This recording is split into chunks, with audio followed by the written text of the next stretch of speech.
সালটা ছিল 2072। মিম নামের একটি মেয়ে বাথরুমে বসে মোবাইল টিপতেছিল। তখন হাত ফুসকে তার মোবাইলটি বাথরুমের কমোডের ভিতরে পড়ে যায়। বাথরুমে বসে মিম কান্না করতেছিল। হঠাৎ বাথরুমের ভিতর থেকে একটি কমোড পরি বের হলো। পরিটা মিমকে জিজ্ঞেস করলো, মিম তুমি কান্না করতেছো কেন? মিম বলল, আমার মোবাইলটা কমোডে পড়ে গেছে। তখন পরিটা কমোডের মধ্যে ডুব দিয়ে একটি আইফোন 16 প্রো ম্যাক্স নিয়ে এসে মিমকে দেখিয়ে বলল, এটা কি তোমার মোবাইল? মিম বলল, না, এটা আমার মোবাইল না। তখন পরি আরেকটা স্যামসাং S25 আলট্রা মিমকে দেখিয়ে বলল, এটা কি তোমার মোবাইল? মিম বলল, না, এটাও আমার মোবাইল না। তখন পরি আরেকটা নোকিয়া 1110 মিমকে দেখিয়ে বলল, এটা কি তোমার মোবাইল? মিম বলল, হ্যাঁ, এটাই আমার মোবাইল।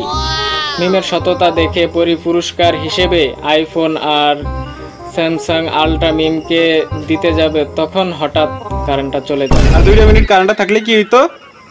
কারেন্টের তালা জ্বালায় মায়ের মোবাইল দিয়ে হারাইলো। মামু, কারেন্টের লোক যখন বিল লাগতে আইব তখন বানাইতো।